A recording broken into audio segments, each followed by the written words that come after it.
What's up, everybody, and welcome in to Under the Hood with Jonathan Hood. Thanks so much for downloading the podcast and checking us out on YouTube, youtube.com. Look for Under the Hood with Jonathan Hood. Please like, share, subscribe, and comment to everything we do on Under the Hood with Jonathan Hood. We are live here. Please leave your comments as we have our conversation and our special show that we always love. It is LA versus Space. That's exactly right here on Under the Hood with Jonathan Hood. LA versus Space is proudly brought to you by the fine folks over at Alexander James Whiskey. Yes, Alexander James Whiskey, the whiskey of choice for the Under the Hood with Jonathan Hood podcast. Make sure you go to alexanderjameswhiskey.com, and that way you can find out where you can find Alexander James Whiskey in your area. It's the summertime. It's the perfect spirit this time of year, so make sure you check it out. alexanderjameswhiskey.com. For Alexander James Whiskey. It's LA versus Space. So let's find the guys here. LA and Space are with us right here on Under the Hood with Jonathan Hood. Gentlemen, welcome. What up, fellas? How y'all feeling? What's going on, brethren? How are you guys doing today? I am well. I'm good, and I hope you guys are good as well. You know, I'm good. I'm fantabulous. You know, I came back from a great weekend. We had our Proviso East Pirates. We had our picnic this week, you know, and I didn't know Pirates hooted like owls. What's that? Man, do you hear me? We do it all. You hear me? As long as it's the blue and white. I ain't repping my blue and white right now, but it's all right. But we had our picnic. Mike Finley was there. We had royalty in the building. All three amigos were there. All three amigos. All of them. I rode past your football stadium the other day, and I saw that it was dedicated to Teresa Kelly. Teresa Kelly, I worked with her for years at Commonwealth Edison. I knew her well. May she rest in peace. Yeah, she was an awesome individual, and she was a big-time proponent of the Proviso School District's athletic programs at both East and West. She was heavily involved, a very good woman, and I think it's special that they dedicated that football field to her.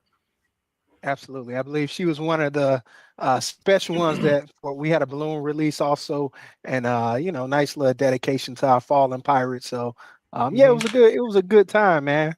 One day y'all might not be Pirate Nation, but we allow y'all to check it out. You know, you could be esteemed guests of mine. I'm welcome everywhere. I'm brother. I don't need an invitation. They know me. Yeah, I appreciate that, Space. How much you gonna pay me for the appearance? I like to know that. I know, right? That's how we roll these days. You are looking live from the Proviso East picnic with the Under the Hood podcast. Oh yes, glad to be there for that. Absolutely, as long as there's a finder's fee. Yeah, absolutely. Yes. Fast, we'll work out the details. We'll work them out. As long as there's a finder's fee and I'm the one finding it, then I think we'll be just fine. Space. Thank you very much.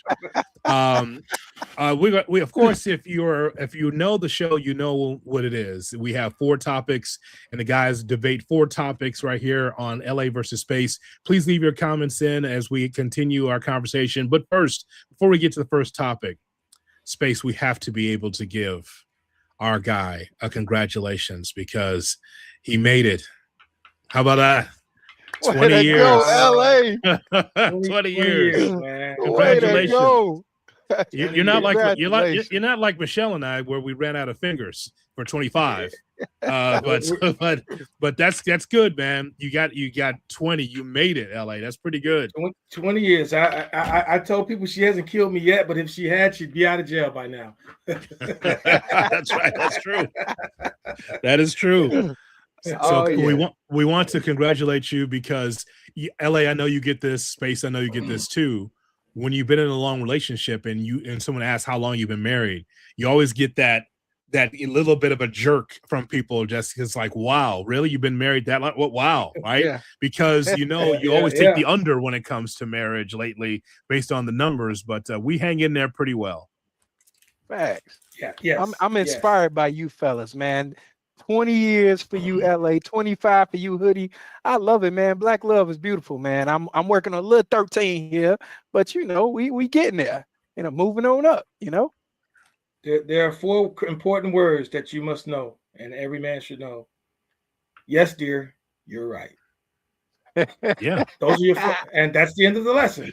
I don't know why you don't bring that to the show. But just for her though. It's not for just for her, but it's never for us though. I know, right? No, it doesn't work there. I gotta take it out somewhere. That's why I've been in the business 35 years. You gotta take it out somewhere. You're right about that. Let's take a look at our topics today. We got 4 topics. We'll put the timer on the board. Let's see. How about we start here with something positive? And that is on LA versus Space. That is Caleb Wilson of the Chicago Bulls. If you've been watching your social media or actually watched the Summer League, Caleb Wilson has been absolutely tremendous. So, LA, start us off first. Your thoughts about Caleb Wilson, the Bulls rookie?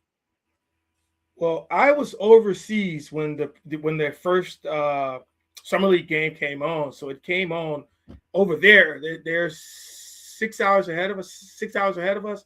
So I brought it up on my phone and I watched that first game, and I knew that he had a decent looking stroke as far as his jump shot is concerned, but I did not expect him to make jump shots and 3-pointers the way that he did that first game, and he continued to do so for the duration of the Summer League.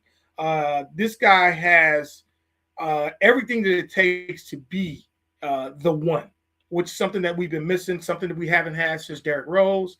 Or we all, we need it here in Chicago. Chicago needs a bona fide basketball star to bring this team out of the doldrums. And not only does he have the ability on both ends of the floor, offensively and defensively, he also has that dog in him. He wants the responsibility. He wants that spotlight. He wants to carry the role of this franchise. He wants to be able to be the one to bring the Bulls back to prominence.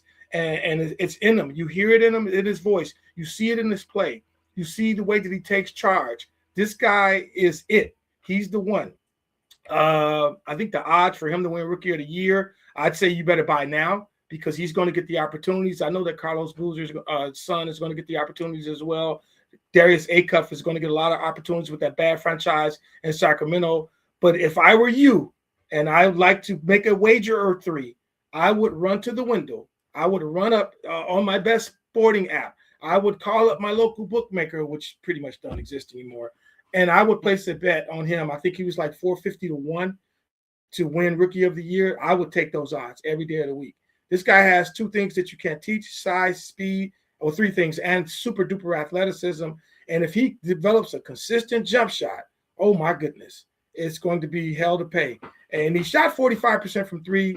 But this is Summer League, so let's temper our expectations a little bit about his numbers that he put up. But you can't, you can replicate the heart and the act and the want to and the will that he has, and you can never. Defense never takes a day off, and this kid wants to stop you from scoring. He wants to be better, and this is everything that the Bulls have been wanting and needing. I'm glad to see it. Glad to see it. Facts. I couldn't agree with you more, LA. This kid really open eyes, turn heads and open eyes. He averaged 23 points, 23.5 points a game, 7.3 rebounds. The stat that gets me 2.5 blocks per game. That's huge. I mean, I can imagine putting him next to Buzelis, who already led the team in blocks. You're talking about our nice, defensive presence right there with our 3 and our 4. Not to mention whoever you roll in there at 5, which looks like it's going to be Nick Claxton. Nick Claxton, exactly, yes. And he's the defensive guy. So that's I love it when it comes to the Bulls. When I watch this kid, I'm seeing Durant-esque vibes. Smooth shooter. Smooth with the ball. If he works on them handles, get him a little better. He averaged about 4.5 turnovers. We get those turnovers down. He's not going to be handling the rock that much. He's not going to be facilitating that much. But you cut those turnovers down. You get those handles better. You get just a little bit more consistent from the free throw because he kind of had off and on moments from the free throw line. But everything else is just. I think it was under 30% from the free throw line. That's not going to stay. Exactly. Yeah, exactly. But everything else is there. He said he didn't shoot threes in college. He didn't need to. Well, he's showing that at the pro level, he can shoot it. He's a bona fide scorer anywhere on the court, and that's what we're missing. So I'm just excited to see what the Bulls can do with that type of lineup. When you got Josh Giddey facilitating somebody like Caleb Wilson, you got oh man, we just picked up the score from the Clippers. Norman Powell. Norman Powell. Yeah, Norman Powell. He 20 points a game. We got Buzelis, who I'm expecting to take a big leap. And then you got Nick Claxton, who's there for defensive purposes, but showed he could do a little bit around the rim. I'm excited to see what this kid is going to do. I'm with you.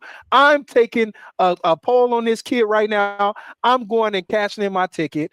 I'm getting him for Rookie of the Year. I like that pick. I love it. I'd say the Bulls are going to be fun to watch again, even if they don't make the playoffs, even if they don't make the play-in, even if they don't win a lot of games. There will at least be some excitement at the United Center, and a reason for us to tune in on a nightly basis to see what this kid is going to do. The last time I felt this way about the Bulls was when they drafted Derrick Rose, and the last time prior to that was when they drafted Michael Jordan. I knew the Bulls weren't going to turn things around right away with Michael Jordan, but we watched every night because we were going to see something that we never saw before every night. And the same held true for Derrick Rose, and I believe that the same thing will hold true for a young Caleb Wilson. And you said it. I think you said it when you said it best when you first started. You said he has that dog in him. That's what I like about him. He wants it. He wants it. He feels disrespected by all the teams that passed him over. He went 4. Not to mention, we're not talking about 20th pick. He went 4. And he felt every team that passed him up disrespecting him. He's taking names and numbers for everybody who got something to say with him being drafted for. And I love it. He felt a perfect place. I think a lot of that had to do with the fact that he did get hurt right during the ACC tournament, and he didn't play in the NCAA tournament. And everyone had A.J. Debonsa picked as number 1, him or Darren Peterson 1 and 2 all season long. Boozer, who we matched up against in the ACC, they had him ranked in the top 3 as well. I liked him for the Bulls. I also thought that they should get another point guard, but in retrospect, thinking about it, you already signed the kid from Australia, Giddey, to a big time contract. There's no need for you to draft another point guard. So I will throw those misclouded judgments out of my mind, and thoroughly happy with who the Bulls selected at number 4 in Caleb Wilson. And I am looking forward to nights at the United Center. I got to work on my media credential now. I got you. I know a guy. You two keep blowing up, you'll have all the credentials that you want. This is the premier show. So I'll just say, as your humble narrator, I like the idea that the kid all along wanted to be in Chicago. The other 3 draft picks did not want to be in the city that they are. You just got drafted there. Debonsa never said, I want to be the next Phil Chenier. He never said that. There's a reason. Like you didn't hear Boozer say, I want to be like, the greatest Grizzly to ever live. That's not the case. But from the jump, when I was at the NBA draft camp, man, he loved being in Chicago. Kind of like how Rock Chalowski loves Chicago, right? They get in this city, they get into the fabric of this city, and all of a sudden they feel comfortable. So I'm watching those highlights again, and those are some of the highlights from the summer league that we were watching, guys. Like, for a guy that only hit 7 threes in college, he hit 7 threes in the game we just watched right there. Comfortable, correct, and correct. So I love it. Easily. Yeah, so, got just a smooth happy anniversary. Happy anniversary. let the dog out of the room. The dog was in here. He didn't want to be in anymore. He wanted us to talk about the Bears, so he had to get out of here. All right. we can do that. We can do that right now. LA, I know that you have this on your text chain with us regarding the Bears, which will be our next topic. And again, leave your comments in. We've got super chats as well. If you'd like to be able to have your question answered, we got you right here on LA versus Space. Speaking of the Bears, how about this for topic number 2? So that's a crazy graphic. Chicago Bears dissed for 2026 season. ESPN not impressed, not a contender, same old Bears, no playmakers, overhyped. That's a little bit aggressive on that on ChatGPT's part. I didn't expect all that. But LA, please read for us what you saw, and then Space, go ahead and give your thoughts on it. I read a graphic on ESPN that stated that the Detroit Lions were 38% favorite to win a division. Green Bay was 33% chance to win a division. The Bears were 19%, and the Minnesota Vikings, whatever their percentage was left over, or that was their percentage to win. And the Bears, they got two teams picked ahead of the Bears to win a division. Two teams, and it's like, the issues that the Detroit Lions had on the offensive line, and with them missing both of their coordinators, if they can fix those things, they're going to be a tough team to beat. Absolutely. They did sweep the Bears last year's during the 2025 season. However, what that first game was just, let's forget about it. It was the first game on the road up in the season. Detroit. They just shellacked the Bears that day. They scored damn near every time they had the ball. Late in the season, the Bears struggled against them at home, and they squawked out a victory. And with the last second field goal, they ran out of there on the Bears. So, yeah, I can see that. But the Packers ahead of the Bears have their numbers right now. That 3 of the last 4 times they played, the Bears have beaten them. And do they have talent? Absolutely. But if Micah Parsons isn't back to put that pass rush on early on, okay, that means they got to go through Detroit twice. They got to go to Chicago twice, play Chicago twice. They got to play the Vikings twice, who will be improved with the diminutive Kyler Murray. He just showing up on Sundays, he's already a better quarterback than J.J. McCarthy and Carson Wentz at that position for the Vikings. So if he can stay healthy, they will be an improved team. So the division absolutely will be tough. But I like the Bears' chances. I also read somewhere that the Bears have the most rest days of any other team in the division. That's huge. They got a quote unquote tough schedule, but they have a lot of rest days. They got some Thursday night games, they got some Sunday night games, but then they got long breaks in between them, and they got the bye week in there. So that's going to play a role as well. So I just don't understand how you can rank 2 teams that much far ahead. If anything, if you would have told me to been 25%, 26%, 23%, and then the Vikings with whatever's left over, okay, fine. You can even told me 28, 30, 31, fine. But 38% to 19, you're giving the Detroit Lions twice as great odds to win a division over the Bears? I just don't see it. It's something about a team when they learn how to win, they start believing in themselves, things happen well. And then there's also something that happens to a team that gets close to the threshold and can't knock the door down, and that's the Detroit Lions. At some point, you start doubting yourself. They didn't even make the playoffs last year. Are they going to be hungry? Absolutely. Talented? Absolutely. But to say that they're twice as likely to win the division over the Chicago Bears, I can't buy it. So I sell that one, fellas. You can't sell me that one. Sorry. No, can't do it. I'm waiting to disagree with you on this one right here. Who made this list? Who made the damn list? Show me who made it, and I kick his ass. I tell you that. I'm trying to tell you. I am not impressed. I'm actually offended by this list. You got the Detroit Lions as number 1. People don't understand. The biggest take away from the Detroit Lions, in my opinion, you're missing David Montgomery. I know Jahmyr Gibbs is elite, and I think, honestly, he might be the second best. I'm not going to say second best running back, but maybe second best running back position, in the best position. I would agree, behind Bijan Robinson, how much they run and they pass. But I think the position that Jahmyr Gibbs is in right now, brings him up. But that loss of David Montgomery, when you need those tough yards, you need that 4th and 2, and you need that just ground and pound. I think that's going to be huge for the Detroit Lions. They're going to take a step back, in my opinion. But to put us behind, we behind the damn cheeseheads. Y'all got us behind the Green Bay Packers. First day you hit it on the head. Micah Parsons, we might not see him. He may come back week 5 when we play him. Maybe, but even still, I'm not impressed. You lost Romeo Doubs. Christian Watson can't stay healthy. He ain't had a healthy season. You're relying on Jalen Reed and Tucker Kraft, who's a pretty good tight end. Also injured. He was injured. You know what I'm saying? So you're relying on guys to where that the Bears have proven commodities. Colson Loveland, come on, man. He's probably if you look at fantasy and PFF, and he's like the third or fourth ranked tight end He's going to coming be out up this there. year. He's going to be You up know, there. Absolutely. He's huge. Absolutely.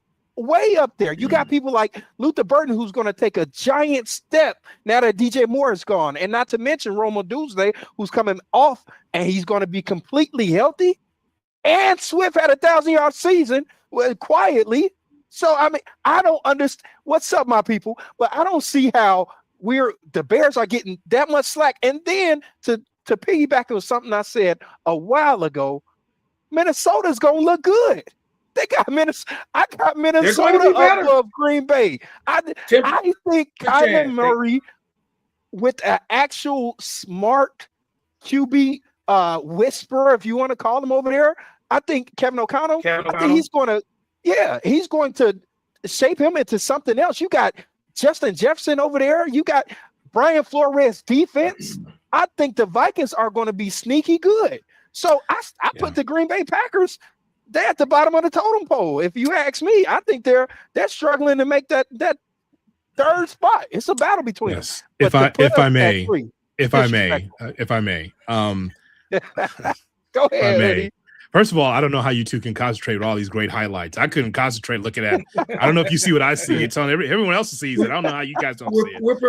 We're professionals, Hoodie. We're professionals. You're a professional, and you're only looking at your own reflection. You ain't looking at nothing else except you in that camera. We know that. And yeah, you and Space. I'm not even on it. I don't need to look at me. Why would I do that for? well, come on now. No one likes the reflection better than you, LA. That's why. I mean, you look at it. That's why. Take it easy. Okay. Take it easy. Per ESPN, this is what LA sent us, so people understand. Per ESPN, it says the Chicago Bears have a 19% chance to win the NFC North Division this season. The Lions were 38%. The Packers were 33%. The Bears were 19%, and the Vikings were 10%. And so again, 19% means that the ESPN or someone from ESPN felt like they could not be a playoff team this year. Now, having said that, the NFC North, again, guys, will be the toughest division, again, this upcoming season. Because when I look at the win totals, I don't think there's anybody under 8.5 wins at this time. So, I mean, once again, it's going to be tough. Even if you feel like the Bears are the best, it won't be easy again. Yeah. No. Yeah, nobody's saying it's going to be a cakewalk. Nobody's saying we're going to just breeze through the division. But what I'm saying is you add a second year with Caleb Williams and this system, you're letting Ben Johnson, he might play the whole season shirtless. He might just come out and say, I'm at home now, y'all, and be bare chest. You know what I'm saying? That you giving our coach more confidence and our team more confidence. That's too low. 20%, 19%. Well, come on, man. I'm gonna give you guys a little background on this because the Lions they picked up Isaiah Pacheco, so once they let David Montgomery go, so I guess they're gonna rely on him for the short outage. The reason why they stated that is because the Lions opened the season at home against the Saints. They go to Buffalo, then they're at home against the Jets. They go to the Panthers. They go to the Cardinals. They have the Packers. They have the Miami Dolphins on their schedule. They got the Giants. They got the Titans. So that's the reason why they open up with a easy schedule, with a marshmallow soft schedule in the beginning. So that will determine your fate right away. You're going to know about the Lions. They should start at worst 4-1. At worst, they should start 4-1 before the Packers come to town. Yeah. Should start. Should, yeah. But you never know. I counted 4 wins when you just read off the schedule. And you mentioned Isaiah Pacheco. Is he gonna be healthy? This man, he can't stay healthy neither. You know, your hope. I think it's a lot of hopes and dreams, and we'll see. But yeah. I just say you gotta put until you can beat the best. You gotta put some respect on our name. That's all I'm saying. You know, I used to think the same thing, but just go out and beat them. Earn your respect. You don't have to worry about what the critics say. You don't have to worry about other teams say. Get out there and beat their ass. And they have like the Packers, they did a lot of chirping. They felt they were like the better team than the Bears. And those last 2 games, hey, nobody cares. No one ever asks you how you won. They only ask you if you won. Yes, that's all. That's all that matters. That's all that matters. That's a fact. That's a fact, and I'm looking forward to proving the doubters wrong, man. Football season is here, fellas. We are right around the corner. I'm so excited. I'm not ready, man. My golf season isn't in yet. I'm not ready. My golf season is not in. I know once football season kicks in, man, my golf season's coming to a close, and that makes me sad. I understand. That makes sense. Yeah, the guys will be in training camp next Tuesday. Yeah, they will be. And shout out to Ryan Fox for that putt on 18 to win the British Open, coming out of nowhere, coming from a lot of strokes back. And one more thing about the British Open, Bryson DeChambeau. I cheered for this kid when he was at SMU when he won a national title. And then I kind of lost a little bit for him when he decided to bulk up and chase yardage. And he won a couple of major championships. And then I lost a little respect for him when he went over to Live Golf. And what he did the other day at the British Open, having a temper tantrum because they put a rules infraction on him because he improved his lie. Whether he intended to or not, he improved his lie. They gave him a 2-stroke penalty. He threatened to not play the next day and held up the tee times because when you're on the weekend, you get slotted based upon where you finish. So they didn't know where to place everyone else. And then I read this morning that this guy threatened to call President Trump to have his 2-shot penalty revoked. That sounds about right. Bryson DeChambeau. That's not it, House. That's just not it. If you ever see this, that's not it. Take your penalty like a man. Was it a just penalty? Was it not a just penalty? That's not the point. Take your penalty like a man. Don't threaten to pick up your clubs and take them to the car and go home and not play the rest of the weekend. And don't threaten to call the orange clown to help you get your 2 strokes back. Stop it. Just stop it. What do you think this is? FIFA? Oh, wait. We'll save that for later on. We'll save that for later on. I was going to get there. Come on, man. We'll save that for later on. Back to the format. We'll take now a look at the Cubs and the White Sox. And we asked the question, who will be buyers or sellers at deadline? Space, give us 5 minutes on the Cubs and the White Sox. I tell you this, neither team needs to be sellers. Both teams need to be buyers. The Cubs are doing pretty good. But let's focus on my White Sox. Let's focus on the Southsiders. We can always use an arm. That's the main thing that we're missing. I said this a couple weeks ago, but I'm going to just repeat it. I don't think we need to get rid of our farm system. Farm system is doing great. Let's keep our young talent. Let's develop them, and let's go with what we got. Now, we do need arms. I like the starter. Oh, Davis Martin and Sean Burke. Do you see what Sean Burke is doing right now? This man is lights out. I'm kind of torn between who's your 1A, 1B, who's your ace number. I'm kind of torn right now. Burke kind of got a little lead over Davis Martin, and I'm a Davis Martin fan, but I'm liking what he's doing. I'm very excited about these guys. I think we need another arm. There's a few arms that I've been looking at right now, and of course, you got Skubal, but I don't see Skubal. Detroit's actually doing pretty good. They're doing okay. I don't see them going. I don't see us being in market. Let me say that. Joe Ryan is an arm that I think can, and Clay Holmes from the Mets. Both of these guys are short-term fixes. If you want to think about it like that, they're placeholders. If you want to think about it, they're good for a season or two. But they're proven vets. They're guys who can help us right now. That's what we need. We need somebody who can help right now. I know we just lost our catcher, Teal. He hasn't played much all season, and I like Teal. I still don't know what the diagnosis is, but I don't think we need to be in the Shea Langary's. How do you say his name from the A's? I like him. Shea Langary's.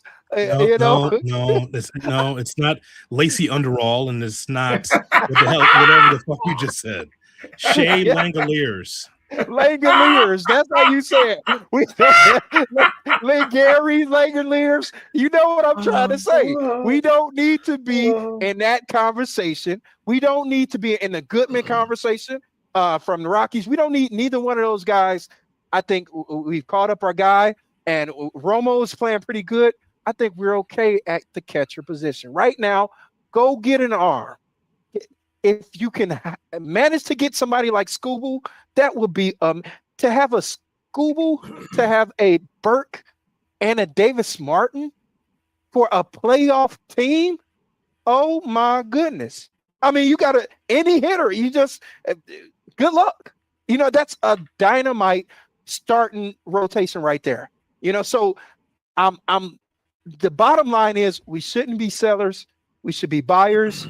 And we need to get arms. That's all I'm looking for. No catcher, just arms. Since you have handled the South Side, I'm going to go ahead over to the North Side. The Cubs' number one priority should be Tariq Skubal. Period. Full stop. If he's not available, or if you can't match the price that they're asking for him, go after the kid over there, the left-handed pitcher for the Giants, and Robbie Ray. He should be your next target. You definitely need someone else with some power in the middle of the lineup. Go out and get the outfielder from the Oakland to Sacramento. No, they're not. What the hell are they? The A's, the Athletics. Go get Brent Rooker. He's Sacramento A's. Yes, Sacramento A's outfielder, designated hitter for the A's. He would help them because they need a little bit more power. I mean, I love Dansby Swanson, and he can get hot every now and then. He's a great glove. But you need more power, more consistent power in that lineup. But your number one option is to go get another starting pitcher until and if those guys just don't get healthy. Because the Cubs have enough to make the playoffs, but they don't have enough to make a run without another arm and another arm in that bullpen. That bullpen can be shaky at times, and you need another bat just to protect the guys in the lineup right now. And I like what you said, everything about the White Sox. Neither team should be sellers. The Sox currently are in first place. The Cubs are in second place, chasing the Brewers, and you know they're just steady as she goes. They win 2 out of 3. They keep winning series, keep stacking wins together. You have to be a buyer. Both teams need to purchase arms. The Cubs could also use another bat. The Cubs need an arm in the rotation. They need an arm in the bullpen, and they need another bat in that lineup with a little thunder in it. And the three guys that I mentioned, Tariq Skubal, Robbie Ray, and Brent Rooker from the Oakland A's. Well, Sacramento A's. Well, the future Las Vegas Athletics, who once played in Philadelphia or something like that. This show's ancient. I tell you. Philly A's. Yeah. Please go ahead. Hey, I wasn't around from that. I just read about it. I don't know nothing about them playing in Philadelphia. I just read about it. That's all I did. And the Cubs did get a little bit of luck. They just got Jameson Taillon back, and didn't have the best performance. But first time back in a month, so they got a little light at the end of the tunnel, but they still need help. You would think that he would return to the mean, just what he's used to doing at some point, just like the kid over the bat that just came back from Muratami for the White Sox. He has not hit a homer since he came back, but we know what he is. We know that what he will be. He just needs more at bats, more time, and that's it. Just keep putting him out there, keep letting him do his thing until he gets that timing back. That eye will come back. He'll sync things up with that swing, and balls will be once again flying out of the ballpark over on the south side. So both teams, absolute buyers. You do not sell anything. You do whatever it takes. The only playoffs that you can win is this year's playoffs. The only playoffs you can make is this year's playoffs. The only World Series that you can win is this year's World Series. You're in position to do so. Do whatever it takes to get the job done. Please leave your comments for LA versus Space as we start to round the turn here on LA versus Space and Under the Hood with Jonathan Hood. Another topic that we have here, as the guys put into the chat, they want to talk World Cup soccer, and there's a reason why this is placed toward the end of the show because, well, it's pretty obvious. World Cup soccer. Please do not tune out. The show's not over, so please stick with us as the guys tackle World Cup soccer. Space, go right ahead. World Cup soccer. Go ahead. It's your show. Hey, let me start by saying the changing of the guard is here when it comes to the World Cup. Messi is no longer the best player in all of soccer. He's no longer, he's still a GOAT, but he's not the best anymore. And I say it with my chest. I feel good saying that. I got a son who's a soccer player. He's going to be my future soccer star, and he's got us all soccered out. And we tune into almost every game. I will say, everybody's want to crown Lamine Yamal, and I think he's amazing. I think he's the second best player in soccer. You got to give it to Mbappe. Now, granted, Spain shut him out. He was nowhere to be found when Spain played France, and he was just MA. But it just goes to show how good Spain is. It's just they gave up one goal the whole cup, the whole World Cup. That's it. That's almost impossible. And Messi, they left Argentina to 0 shots on goal. This is in over regulation. It was 100 minutes. Yes. So full time was done. It was 10 minutes of stoppage time. They did not have a shot on goal. Matter of fact, they were in overtime. Stoppage time was done. They didn't have a shot on goal, and it was amazing. It was amazing. And that's insane. That's what that is. I'm not going to pretend to be a soccer aficionado. I tuned in here and there. I did, however, when I was over in Europe, I was with my man X, and we went to a sports bar because he's heavily into soccer. And we went to a sports bar to watch the semifinal between Spain and France. And it was at that point I realized that Spain was clearly the best team remaining in the World Cup. They have not lost a match in 39 consecutive matches. They have all wins and all draws in all of those matches, and they don't have a quote unquote super duper star that's going to win the Golden Boot like Mbappe did, or was threatening to do so like Lionel Messi. And Messi is no longer the best player in the world. He hasn't been the best player in the world for a few years. He had been, but no longer. He's 39 years old. The changing of the guard is here. And just from my perspective, the officials did everything they could every match to keep them in the matches. It was ridiculous. And you just couldn't do that against a talented defensive team that is Spain. They possessed the ball. They moved it around. They kept you from getting the ball. And when you did get it, you just didn't even get a clean shot on goal at all. Like you stated before, they gave up only one shot on goal the entire tournament. And Argentina, I'm sorry, they should be ashamed. The way that they play like thugs. They tried to start fights after the match. Yes. They were playing very dirty. Their fans said some very unruly things about people of color during the tournament. So to see them go home, to see them just get that close, and get it snatched away from them was kind of rewarding. And I hate to bring they always say that you don't want to play the race card. You don't play the race card. Well, you dealt the deck, my friend. I'm playing the cards that are in this is your deck. You dealt this. So when it's put out there, and then what's little known about the country of Argentina at one point was 33% black faces. Today, in that nation today, 3% black. That nation was welcoming to the Third Reich after World War II and Hitler and his boys fell. They welcomed all of those Nazis there. They lived freely with their names. They welcomed them, and they pretty much tried to get rid of everyone of color. There's not one person of color on that soccer team. Not one. You ain't lying. How's that happen? How does that happen? You ain't lying. They pretty much, and once they got rid of, and this is history, I hate to take you to history class, but that country had a large population of people of color.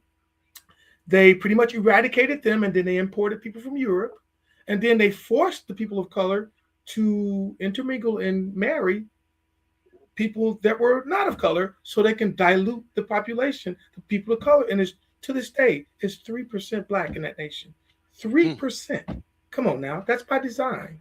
So it couldn't happen. Them losing in the fashion that they did could not happen to a better nation. That's all I'll say on that. That's right. Brought to you by Alexander James Whiskey. That's right, folks. Alexander James. Alexander James Whiskey, the proud partner of Under the Hood with Jonathan Hood. Find out where you get Alexander James Whiskey in your area. You can't get it in Argentina.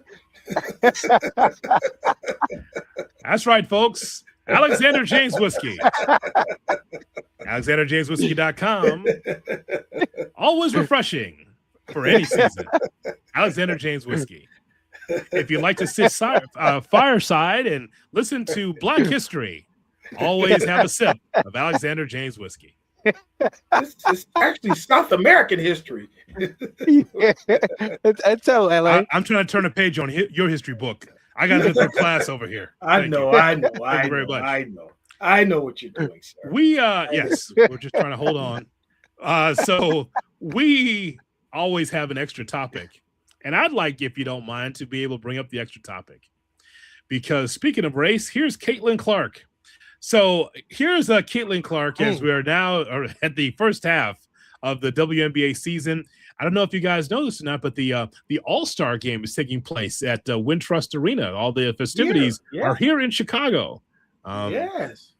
If the WNBA could go to a different city, I'm sure that they would, but they can't pull out now because it's here in Chicago with no Sky players representing the All-Star game, and rightfully so. So I don't know if you know this or not, Space, but if you go to the comment section of LA versus Space, of course, we have the playlist that's available right now on Under the Hood with Jonathan. Look, you can see previous episodes. There's been a lot of talk about some of the things that LA has said about Caitlin Clark. Many true. I can't poke any holes in it, but I'd like to get your thoughts, LA and Space, about Caitlin Clark. Do you see her being the face of the WNBA first half season? And that's maybe not necessarily based on her basketball, but her being on the floor and her histrionics complaining to officials. What are your thoughts about her first half? She is by far the most talked about player in the WNBA.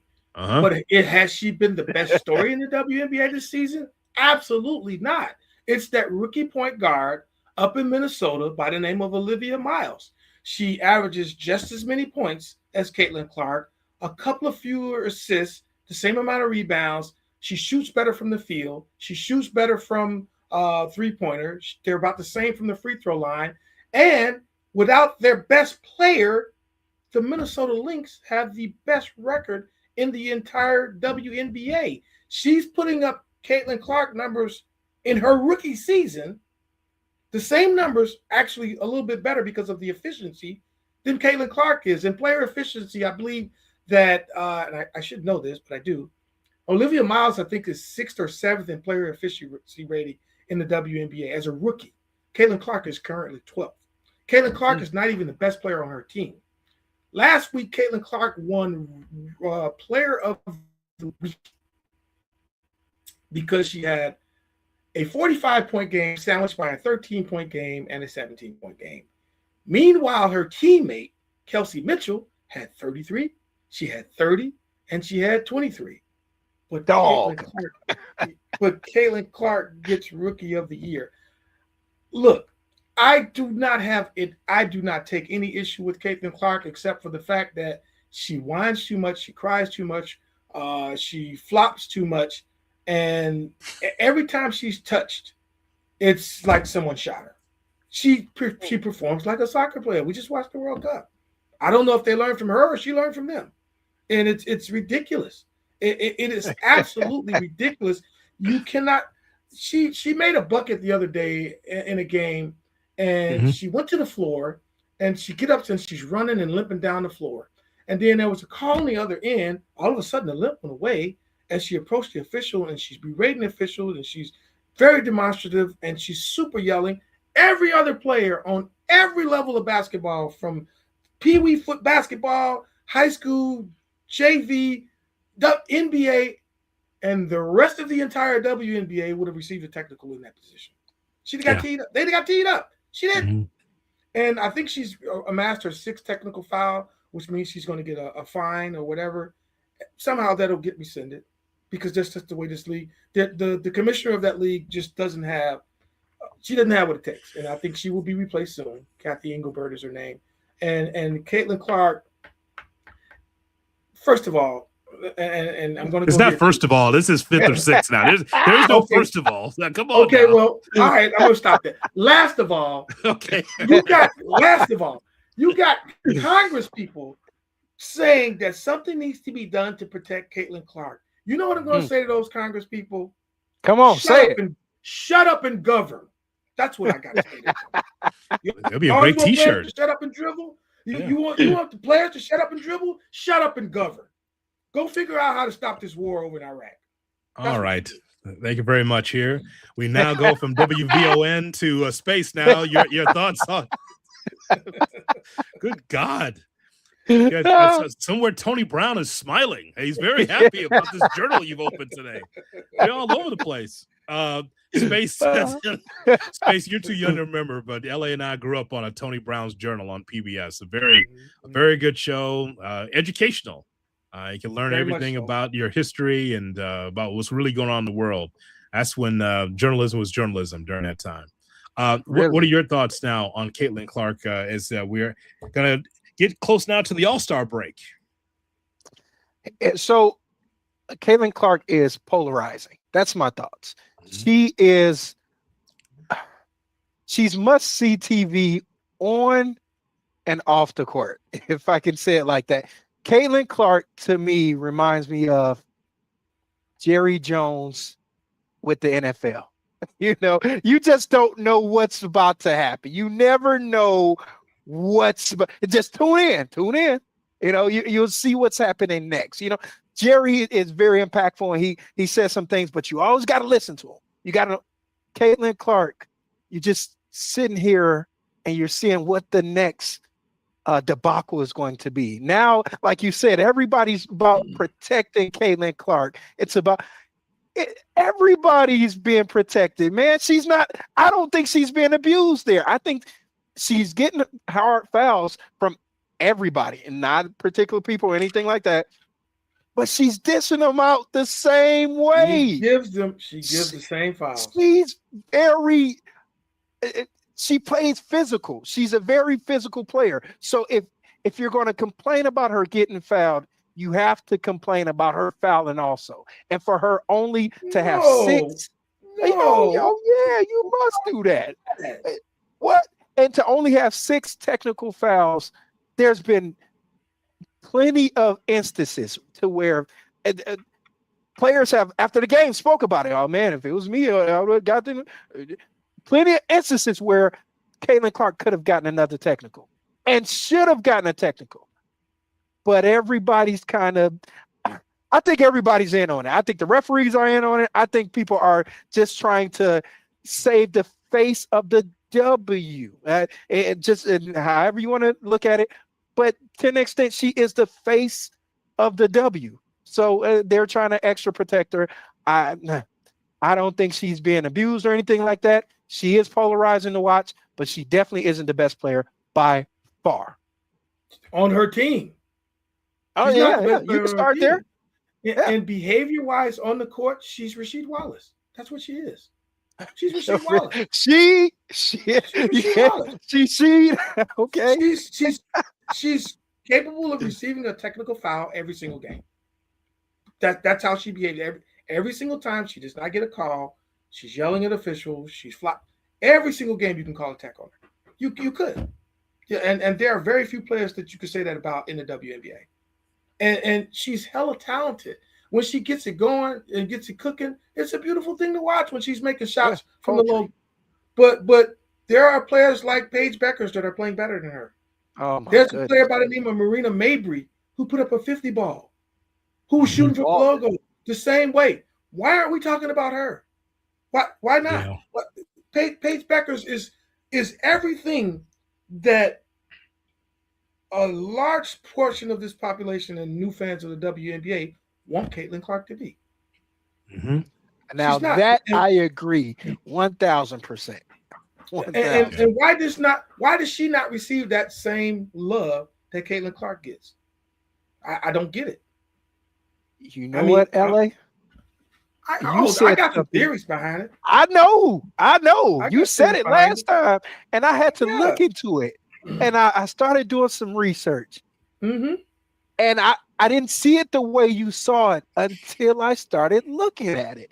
And they do look at the people who the females who like the female gender differently than they do the straight females. Not just that, she's an advocate for women of color, and vociferously so.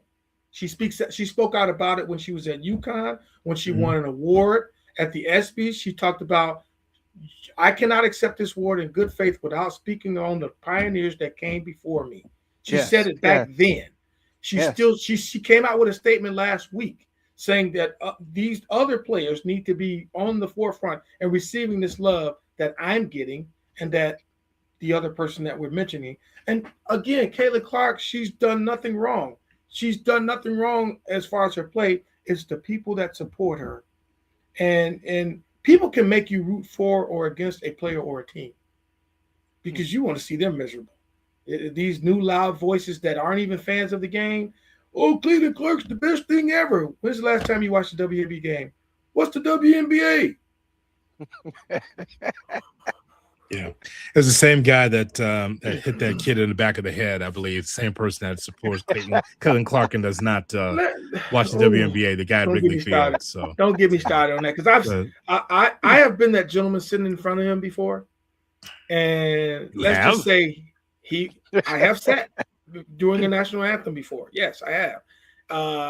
There's a stanza in the national anthem about killing slaves that they had removed, but that's a whole nother. We're not gonna talk about that. Yes, that's a whole other podcast. Yes, yes. It seems like it fits this one. I tell you what, I need to call up Travis Smiley and see if he has an opening for a guest. But he wouldn't have did that to me. He wouldn't have did that to either of us. He wouldn't have did that to either of us. He knew who to pick on. He picked on the kid sitting by himself, who was younger than him, who seemed to be a bit timid. And I wish you would have told me to come sit up. What? He'd have been on the field. That's all I'll say. He'd been on the field. I think guys, first of all, it's one of these things where you see it on social media. You really have to look into it whether or not it's real or not, right? You just don't take things for face value because of AI. And there's so many, especially on TikTok and Instagram, they'll set up a scenario so they can be able to get clicks. But this one here is apparently this old man had been riding this young guy, if you pardon the expression, been riding this young guy to stand up, right? And so someone clicked on the camera and was like, oh, you keep talking to this kid and he's not standing up, so we're just going to record this. What does that old man do? He hits that young guy in the back of the head and the young guy stands up. But like, as I try to tell Cap this morning, I said, do you know how often I go to a game and someone is clad in red, white, and blue, but still sits for the anthem? I mean, there's plenty of that. Happens every game. Happens every game. So I mean, look, you got the right to do whatever you want, but you also don't have the right to put your hands on anybody unless you want a 5-piece and a biscuit in return. And a hospital stay. You hear me? Heinz.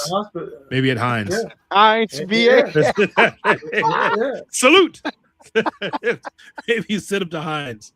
Knock his ass out. I couldn't believe what I was seeing. And as your humble veteran on the show, that's kind of what we fight for. We kind of serve for everyone to have your own right. You have a right to kneel, you have a right to stand, you have a right to sit. Correct. If that's what you choose to do, what you don't have a right to do is put your hands on me because you don't agree with my decision. What?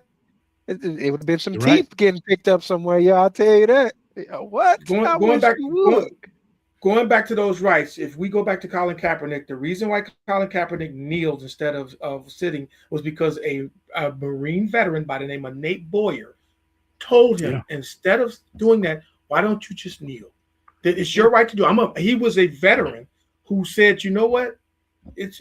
I fought for your right to be able to do that. Why don't you kneel? Colin Kaepernick didn't come up with this by himself on his own. Yeah, a actual Marine veteran by the name of Nate Boyer You can go research it at home. You don't have to take my word for it. He's the gentleman who told Colin Kaepernick to kneel. That's how it started. Don't take my word for it. Do your own Google. Do the Googles. Yes, I'm familiar with the story. Yes. All right. Well, hasn't this been a very educational LA versus space? This will be LA. Oh, well, this will be entitled Look It Up. This will be the episode. Look up your Black history on LA versus space, not even February. So do it now. Get ahead of it here in July. That's what I say. All right. LA's gone. It's just a black fist just hanging in the air. That's all we've got now. All right. Well, brought to you by that black fist. Brought to you by Alexander James Whiskey. That's right, Alexander James Whiskey, the official whiskey of Under the Hood with Jonathan Hood. And if you've got a floating black fist in your home, make sure that you adorn it with a Alexander James Whiskey. Well, there it is, folks. There he is.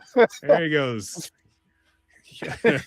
Huey Atkins, folks, there for us with the black fist right here on Under the Hood with Jonathan Hood. Well, please leave your comments as we move forward here. And guys, another fine episode and educational one, also very much so.